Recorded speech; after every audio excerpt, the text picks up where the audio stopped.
By the end of 1944, the Soviet Red Army had surrounded the Hungarian capital of Budapest and established strong defensive positions running from Esztergom on the Danube to Lake Balaton.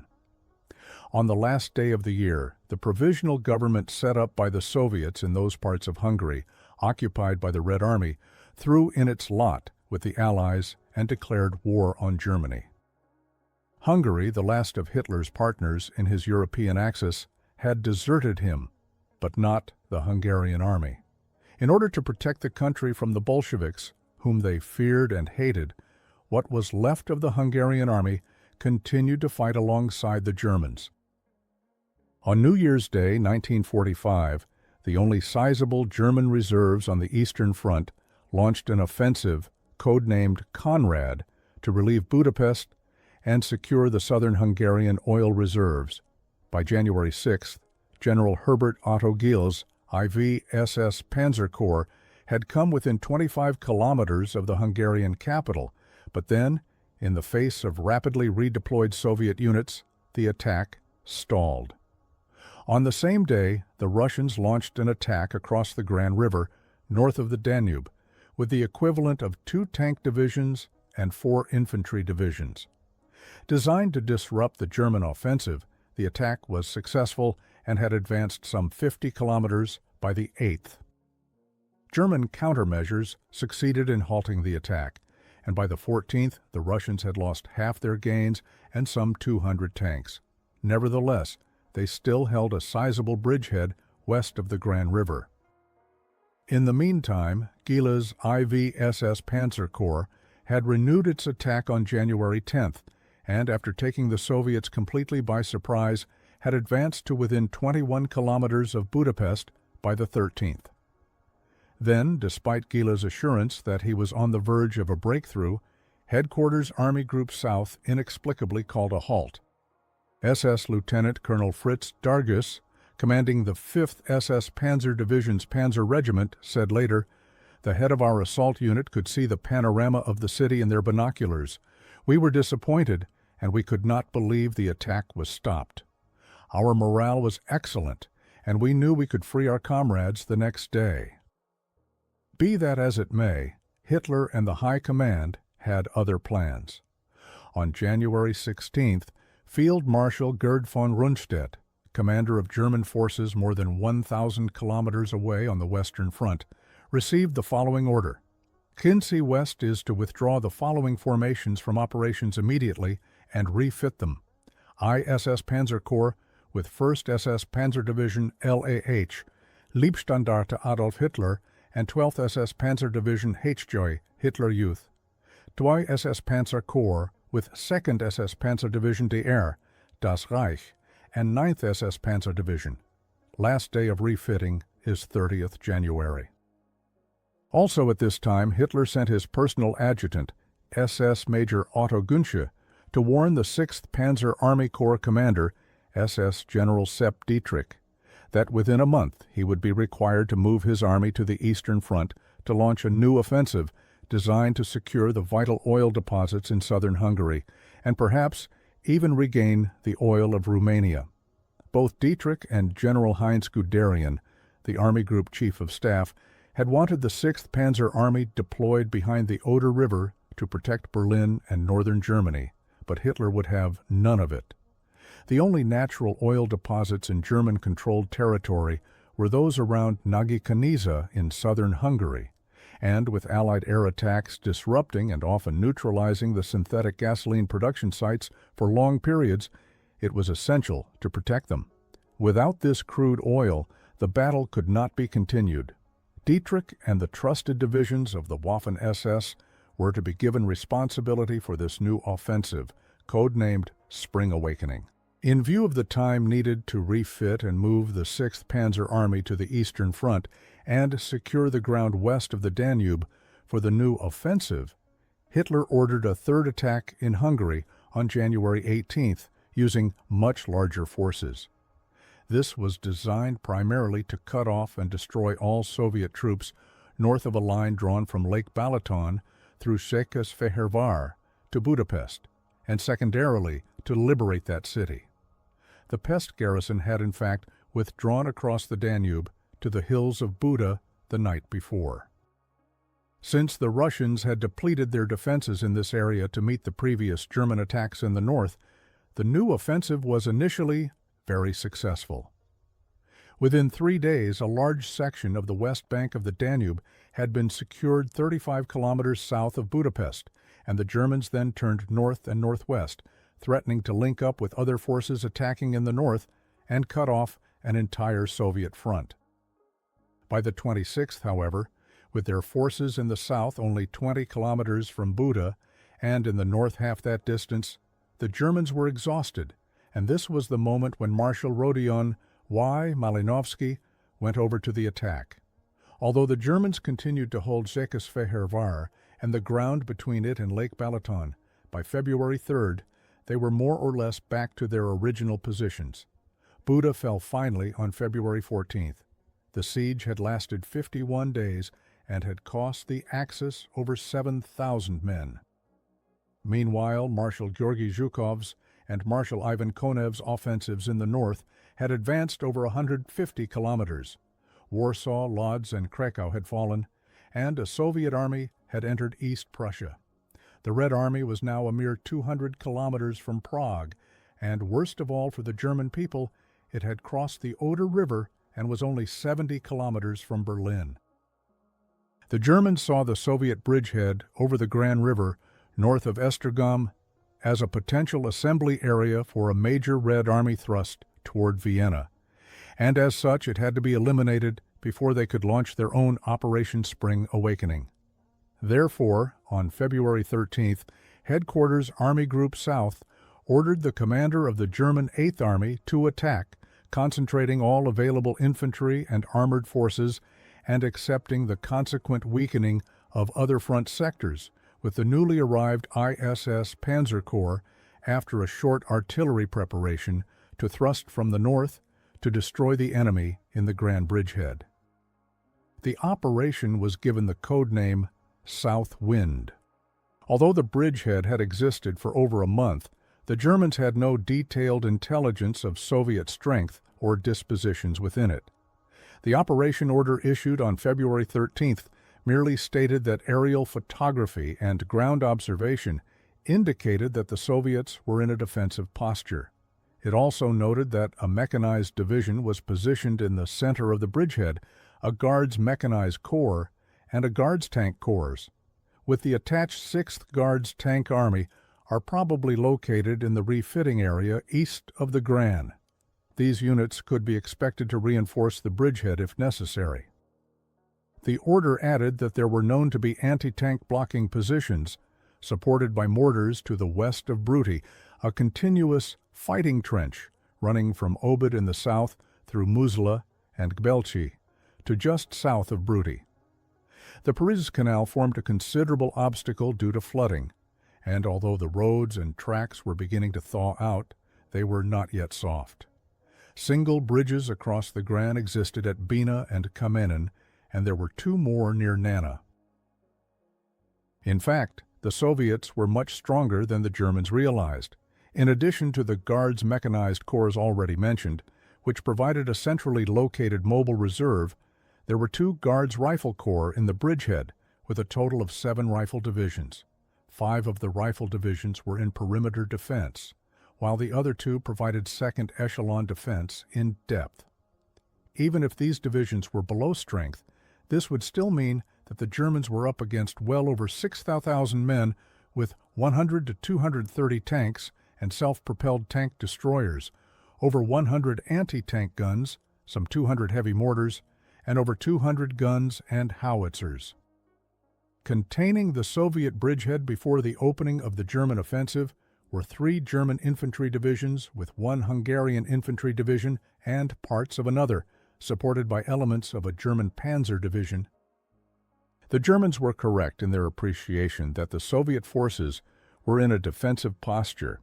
Although a new offensive was being planned, this would not take place until mid-March, and in the meantime the troops west of the Gran were clearly vulnerable. The bridgehead was only 20 kilometers deep and 20 kilometers wide, and with a 30 to 40 meter wide river behind them, it was clearly going to be difficult to reinforce the Soviet troops in the bridgehead, or, in the worst case, withdraw them. From the German point of view, the forthcoming battle was not without its problems. Mounting the main attack from the south across the Danube was obviously out of the question, and an attack from the west would run against the grain of the country. The Germans therefore chose to attack from the north. Even this had its difficulties. The Paris Canal was a major obstacle due to the early thawing of the winter snows, and in the final stages of the advance, the assault force would be compressed into a narrow corridor less than 10 kilometers wide by a ridge to the south of Luba and the Danube River. Operation South Wind was to be led by Panzer Corps Feldherrnhalle. This corps consisted of 3 infantry divisions and an armored group of some 25 tanks. Its initial task was to seize the high ground, particularly Point 190, to the south of Svoden, but the villages of Svoden and Bruty were to be taken from the rear, and any fighting there was not to be allowed to interfere with the general advance south.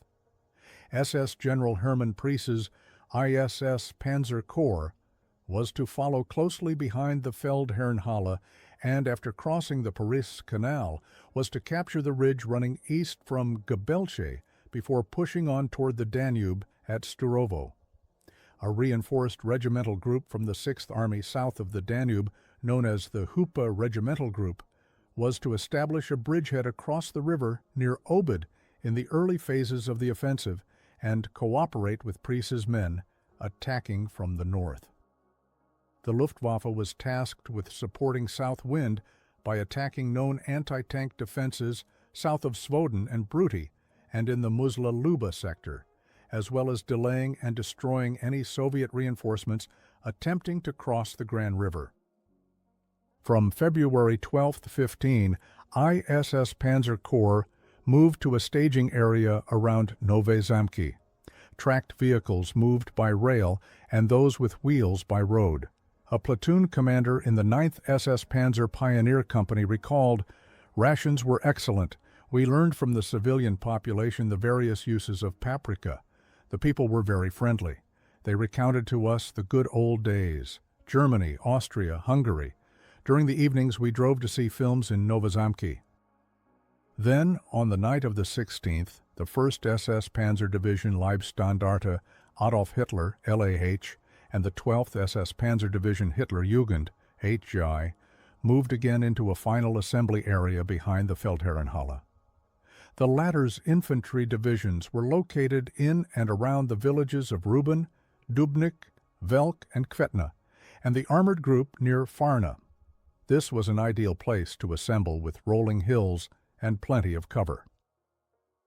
In readiness for the attack, SS Majorsgeneral Otto Kuhm, who had only assumed command of the LAH on February 15th, divided the available parts of his division into a Panzer Grenadier group under the command of SS Lieutenant Col Max Hansen, Kampfgruppe KG Hansen, and a Panzer KG under SS Lieutenant Col Jochen Piper, soon to become infamous for his part in the Malmedy massacre. The former consisted of parts of the 1st and 2nd SS Panzer Grenadier regiments, a detachment from the 1st SS Reconnaissance Battalion, the 1st Company of the 1st SS Panzerjäger Battalion, and 2 37mm flak batteries. Kampfgruppe Piper was made up of 25 Panther and 21 Memk-4 medium tanks in 1 Panzer Battalion under SS Major Werner Pötschke, 19 Tiger IIs of SS Lieutenant Kollwitz, Hein von Westernhagen's 501st SS Heavy Panzer Battalion, the 3rd SS Mechanized Panzer Grenadier Battalion, and part of the 1st SS Panzer Artillery Battalion. According to the Divisional Chief of Staff, Ralph Tiemann, the rest of the division was still in transit to the new battle area when the offensive began. Hubert Meyer, the Chief of Staff of the HJ, has stated that the 12th SS Panzer Division was more or less complete for South Wind and fought in its conventional groupings. He claims 38 Memkehr-Viehs, 44 Panthers, and 13 Jagdpanzer-Viehs were operational just before the attack. The only combat unit not mentioned in his account of the Gran Bridgehead fighting is the 560th Heavy Panzerjäger Battalion. If, therefore, we exclude this latter unit, we have a figure of 160 operational tanks and Jagdpanzers in ISS Panzer Corps at the beginning of Operation South Wind, only 66% of its authorized holdings. Despite the widespread flooding and poor road conditions caused by the early thaw, Operation South Wind began at 0500 hours on February 17th. Leaving high ground on their right flank and with the Gran River on their left, the Germans attacked across open, rolling agricultural land with few villages and no serious obstacles.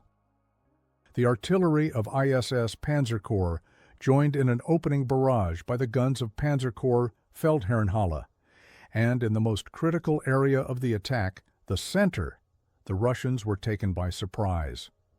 By 0900 hours, the leading elements of the 46th Infantry Division were near point 190, having penetrated the Soviet defenses between Svoden and Bruty, but there they ran into an anti-tank screen and a few individual T-34 tanks. After calling for support from the LAH, a successful attack was launched at 1140 hours, and by 1700 hours elements of both the LAH and 46th Infantry Divisions had reached the Pariz Canal in the area of Sarkan, only to find the bridges there destroyed. A loader in one of Piper's tanks later remembered, Piper ordered 5 King Tigers to drive over the hill. What a sight! As on a silver platter, they appeared on the hill and immediately began taking fire from the Russian anti-tank guns. We saw the shells bounce off the front of the Tigers. That must have been a shock for the Russians, especially since the Tigers destroyed one anti-tank gun after another. Piper immediately gave the order, "Panzers, march!" A hurricane of fire was released as the KG drove over the hill in formation. The tanks and APCs drove at full speed, firing all barrels. There was only one thing for the Russians to do, clear out. KG Piper suffered no losses. During the early part of the night, a small infantry bridgehead was established by KG Hansen, but no vehicles could cross. Nevertheless, it had been a good day for the LAH and its associated 46th Infantry Division. They had broken through the Soviet defenses and advanced nearly 10 kilometers. On the left flank, things did not go nearly so well, and the 211th Infantry Division of the Feldherrnhalle was stopped in front of Bruty by a Guards Rifle Division in fortified positions supported by anti-tank guns, mortars, and artillery. Similarly, on the right flank, the 44th Infantry Division of the Feldherrnhalle ran into strong opposition from the 6th Guards Airborne Division between Strekov and Svoden, and it was only after tanks joined in the attack that further progress could be made.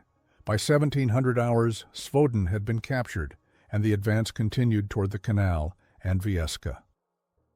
What of the Hitlerjugend Division?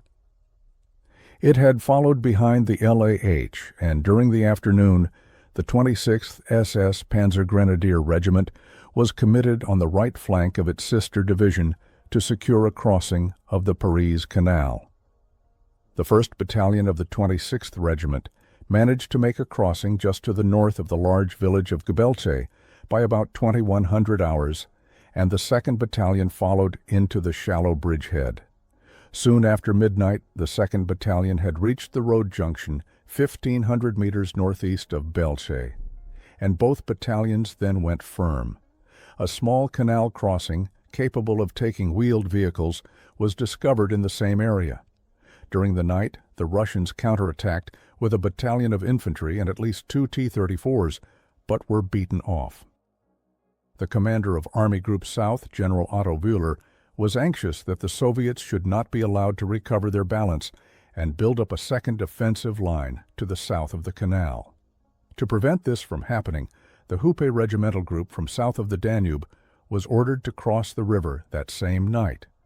This was achieved without opposition. In the early hours of the 18th, KG Hansen expanded its small bridgehead, and Leibstandarte pioneers, engineers, were able to bridge the Pariz Canal. 4 T-34s were claimed by Hansen's 6th SS Panzergrenadier Company during this fighting. Mines caused some further delay, but soon after midday, the first of Poetski's Mikvahs and Panthers crossed the canal, and despite an air attack by Soviet fighter bombers, by early evening, K.G. Piper had reached the Gbelcha-Nana railway line, 3 kilometers north of Muzla. Meanwhile, to the west of the LAH, the Feldherrnhalle's 44th Infantry Division had forced a passage over the Paris Canal near Vieska, and in the early afternoon its tanks were able to cross. Then, in conjunction with the 26th SS Panzergrenadier Regiment, a joint attack was launched on Gbelcha. The Feldherrnhalle Group was joined by SS Major Hermann Brand's 3rd SS Mechanized Panzergrenadier Battalion, and they took the western part of the town. The 1st Battalion captured the eastern sector, and the 2nd Battalion went on to secure the high ground 2 kilometers further east. By evening, infantry and armor of the Feldherrnhalle were in possession of Point 129, 3 kilometers south of Gbelcha, and in contact with the Leibstandarte. On the 19th, the weather improved, and at 0530 hours, ISS Panzer Corps resumed its attack. K.G. Hansen of the Leibstandarte was given the task of clearing the enemy from the vine-covered ridge south of Point 250, while K.G. Piper resumed its advance on the north side of the Gbelcha-Nana railway. It was by no means an easy advance. SS Lieutenant Rolf Reiser later described the action. In the early morning, our assembly was considerably delayed by a Russian fighter-bomber attack. We suffered the loss of several tanks and wounded. We set out astride the road with 7 tanks of the 1st Company. I advanced between the road and railway line with the 3 Panthers of my platoon. Ivan attacked our open right flank at short range with tanks from behind the cover of the railway embankment. One of the Panthers was hit and stalled. SS Senior Sergeant Strelo, the 3rd platoon leader, set up to the right of me. Then there was a detonation a short distance away, and his tank was ablaze. I drove behind a shed and slowly probed the other side until I had the T-34 broadside in front of me, no more than 50 meters away. He burst into flames on the first shot. The turret flew off after the second. Then the Tigers and Panthers of the 2nd Company caught up and joined in the armored battle. 2 more enemy tanks were destroyed. Farther to the west, SS Captain Hans Siegel's 2nd SS Panzer Battalion of the Hitlerjugend, with Brand's 3rd Mechanized SS Panzergrenadier Battalion attached, had formed up during the night to the south of Gbelcha, protected by the 25th and 26th SS Panzergrenadier Regiments. It too advanced at 0530 hours, with grenadiers leading the way on both sides of the Sturovo Road in case of mines, and the tanks on the road itself. Shortly before daybreak, K.G. Siegel came under artillery and anti-tank gunfire from Muzla, but a quick attack, led by SS Lieutenant Helmut Gaida's 1st SS Panzer Company, took the village, and the surrounding area was soon cleared by the 1st and 2nd Battalions of the 26th Regiment. While the HJ was preparing to resume its advance on Sturovo on the south side of the Muzla-Sturovo Road by way of Obid, the division suffered a serious loss. SS Lieutenant Kohler Bernhard Papa Kraus was killed in a surprise rocket attack. He had been a stalwart of the HJ since its foundation and was revered by all its members. The advance began again soon after midday, with the HJ moving on Sturovo from the southwest and K.G. Piper of the Leibstandarte from the northwest. At about 1300 hours, when they were some 3 kilometers short of Sturovo, the infantry element of K.G. Piper, the 3rd SS Mechanized Panzergrenadier Battalion, swung northeast to attack Nana. Poetski's Mk Eifors and Panthers and von Westernhagen's Tiger IIs were joined by 20 Sturmgeschütze armored vehicles and infantry of the Hooper Regimental Group from the Obid area for the assault on Sturovo. In his citation for the oak leaves to Poetski's Knight's Cross, Piper wrote, "Rushing headlong and firing wildly, His tanks overran the anti-tank nets in front of Muzla and Sturovo, and after making contact with the southern group, Hupa, which had been ferried over the Danube in assault boats, pushed through to Esztergom. At the same time, an assault group from an infantry division holding Esztergom crossed the Danube and joined in the attack. The Russians had no chance in this vulnerable corner of their bridgehead, and before last light, the men of ISS Panzer Corps were gazing at Esztergom Cathedral, standing like a sentinel above the far bank of the mighty Danube. They knew they had completed the hardest part of their task. Nana and Sturovo were in the hands of the Leibstandarte and Hitlerjugend. In other relevant actions on February 19th, Batorov, Kosihi, and Buk were occupied by a KG of Army Group South following their evacuation by the Russians, and the 44th Infantry Division of the Feldherrnhalle captured Kravany on the Danube and the forest to its east. In the eastern part of the bridgehead, the 46th Infantry Division, with armored support, had cleared the wooded hilly area just to the west of Kameny Most, but north of the Paris Canal, other elements of the division were repulsed by a Soviet counterattack 2 kilometers short of Kamenin. In the north, Bruty remained firmly in Russian hands. From the outset of Operation South Wind, the Germans had been worried that the Soviets would attempt to reinforce their bridgehead. They had correctly identified parts of the IV Guards Mechanized Corps in the northern part of the bridgehead, but they were particularly worried about the whereabouts of the 6th Guards Tank Army, and when aerial reconnaissance reported 3,000 vehicles moving north from the Budapest area, they became alarmed. Orders were issued for immediate night attacks on Kameny Most and Kamenin, leaving the bulk of the LAH armored group in Sturovo to replenish ammunition and supplies. The MKI Fuz of KG Pieper, with part of the 46th Division, attacked from Nana along the Kameny Most road. Another part of the 46th Division advanced north of the Paris Canal on Kamenin. Both attacks failed, and Soviet air superiority and artillery fire from east of the Gran precluded any further attempts during daylight on the 20th. A two-phase operation was then ordered.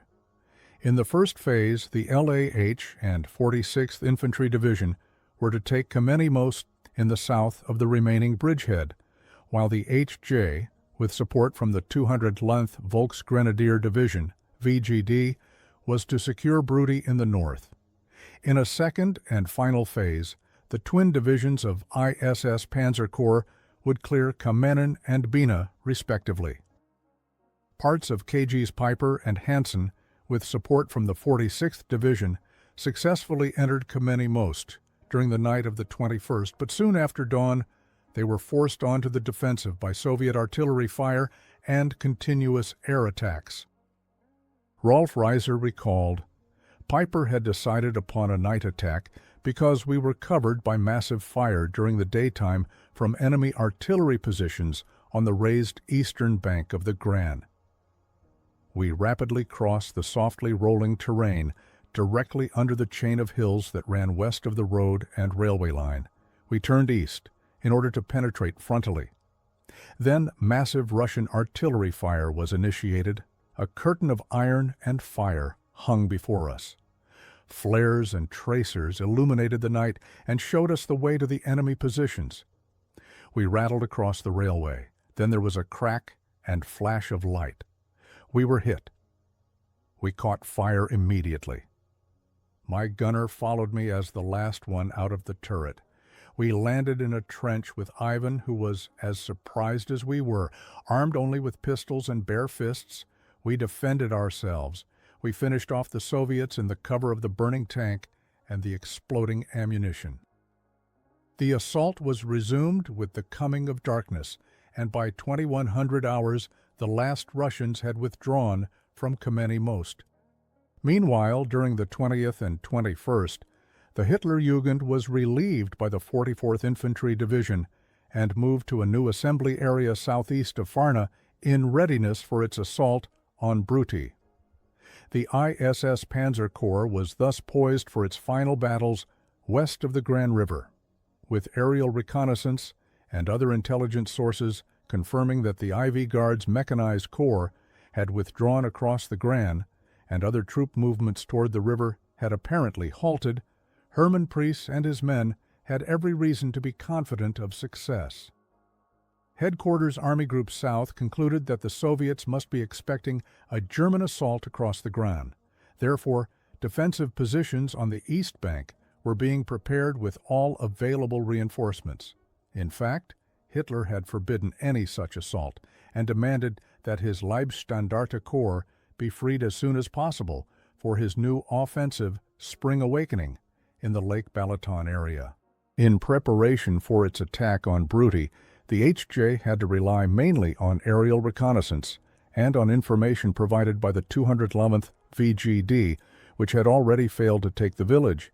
This revealed that the area was heavily fortified, with minefields backed by large numbers of machine guns, mortars, and anti-tank guns in considerable depth. Since the ground was completely open, the decision was made to undertake a night operation. The preliminary phases of the attack were marred by a number of unfortunate incidents. The 25th SS Panzer Grenadier Regiment on the right flank failed to reach its starting line in time for the assault, and in the darkness, some of Sigel's tanks failed to recognize the Panzer Grenadiers who were leading the attack on the left and opened fire on them. 5 men were killed, including a company commander, and another 8 wounded. This second disaster alerted the Russians, who opened fire with machine guns and mortars. Despite these problems, Sigel's tanks began their attack at about 4 or 5 hours in the wake of a bombardment by artillery, mortars, and rocket launchers. Within minutes, however, the leading tanks ran into a minefield, and several, including Sigel's, were immobilized. These were repaired under fire, and the tanks then withdrew behind a reverse slope from where they supported the attack of the 9th Mechanized Panzer Grenadier Company, led by SS Lieutenant Dieter Schmidt. This company was on the left flank of the attack and outside the minefield. Although some of its APCs floundered in the soft ground of a streambed, the rest managed to break through the defenders and reach the southern edge of the village. In the meantime, the 25th Regiment had joined in the attack, and together with the other 2 battalions of Braun's 26th Regiment, took the western and lower sectors of the village. An SS Sergeant Burdak of the Mechanized Battalion later described the scene. The village was choked with enemy vehicles. Several T-34s and T-43s, light tanks, still inside the village, forced the APCs to take cover. The Russian tanks, without the protection of infantry, left in the direction of Bina. An SS officer remembered, "Fire from our heavy weapons had badly damaged most of the buildings. Roofs had been stripped off, walls had crumbled." During the pitched battle, civilians came out of the ruins of their houses, unconcerned with what was going on around them. They were obviously happy beyond measure to be liberated again from their liberators. Later that morning, Bruty was finally cleared by the 25th Regiment, in conjunction with troops of the 211th VGD, who had advanced on the right flank of the HJ and entered the village from the south. 80 prisoners were taken, and a large number of anti-tank guns and mortars, 2 undamaged T-34s, and 6 large-caliber howitzers were found in the area. Bruty was in German hands, but the cost had been high, particularly in the 25th Regiment. In the meantime, in preparation for the assault on Kamenin, elements of KG Piper had secured the road junction immediately north of Kameny Most. The ISS Panzer Corps spent February 23rd preparing for its final assaults on Kamenin and Bina. The Leibstandarte, with elements of the 46th Infantry Division, was to attack the former, and the Hitlerjugend, still with support from the 211th VGD, was to secure Bina and its bridge across the Gran. Intelligence sources indicated that there were elements of 2 motorized mechanized brigades still in the bridgehead. H hour was set for 0200 hours on the 24th. In the HJ sector, the most bitter fighting occurred in the area of the railway line which runs north-south, just to the west of Bina. This had been heavily fortified, as had some of the flood dikes, but by using the main Kvetna-Bina road as their axis and taking advantage of the gently sloping ground, which dropped some 30 meters down to the village, the tanks and SS Panzer Grenadiers soon overcame all resistance. By your 8:30 hours, the village had fallen. The last Russians blew the Gran Bridge as they withdrew. In the southern part of the bridgehead, elements of the 46th Infantry Division moved on Kamenin from the west, while the LAH attacked from due south. The MKFs, Panthers, and Tigers of KG Piper used the main road as their axis and soon encountered a screen of 37 anti-tank guns sighted on the dominating ground to the south of the village. Nevertheless, the attack was pressed home without regard to possible casualties, and the sheer power of the armored assault was too much for the Russians, who abandoned their guns and fled. Panzer Grenadiers followed up, and after some bitter house-to-house fighting, the defense was broken. By late afternoon, the Gran Bridgehead had been eliminated. The Germans claimed 71 tanks, 179 guns, howitzers, and anti-tank guns, 537 prisoners, and 2069 Russian dead in the fighting up to February 22nd. Of these, paper credits Werner Puechka's mixed SS Panzer Battalion with 23 T-34s destroyed, 30 Hungarian, Italian, British, and German-built tanks captured, and 280 enemy killed. According to a return signed by Fritz Kramer, the Chief of Staff of the 6th Panzer Army, ISS Panzer Corps suffered 2989 casualties, including 413 killed in the same period, and, rather surprisingly, only 3 MKFs, 6 Panthers, and 2 Tigers lost or in need of long-term repair. Figures quoted in the histories of the LAH and HJ would indicate that this is a major understatement. Operation South Wind was, without doubt, a brilliant success. In 8 days, ISS Panzer Corps, admittedly with valuable assistance from Panzer Corps Feldherrnhalle, had recaptured over 400 square kilometers of territory, inflicted 8,800 casualties on the Red Army, and cleared 7 infantry divisions and a Guards mechanized corps from west of the Gran. It is remarkable that such an effective fighting machine could have been produced within a month of the Battle of the Bulge disaster, and it is even more so when one takes into account that many of men involved had received only minimal training. As Otto Kumm described the Leibstandarte, the division was in miserable shape, only a shadow of its former self. After the heavy losses in Normandy and during the Ardennes offensive, it had only recently been refitted with personnel who were poorly trained former members of the Army, Navy, Air Force, Labor Service, and Police. The performance of both the LAH and the HJ in South Wind can be explained only by superb leadership, high morale and fighting spirit, and a brilliant reinforcement and replacement system. That said, the question arises as to whether this elite SS Panzer Corps should have been used in this operation at all. Despite all the measures taken to disguise the arrival of the 6th Panzer Army on the Hungarian front, units of ISS Panzer Corps were soon detected in the Gran Bridgehead operation. Its commitment there, rather than in the northern part of the Eastern Front, and the knowledge that a 2nd SS Panzer Corps had arrived in Hungary, immediately alerted the Soviets to the possibility of a German offensive. It is also obvious that the premature use of the Corps interrupted the proper refitting of the 2 SS Panzer divisions, and indeed actually ensured that their effectiveness in Operation Spring Awakening would be reduced. Taken together, these facts indicate that the use of ISS Panzer Corps in Operation Southwind was a serious mistake. The Chief Operations Officer of the 6th Panzer Army, SS Lieutenant Colonel Georg Meyer, expressed similar thoughts in his book Drama Between Budapest and Vienna, published in 1975.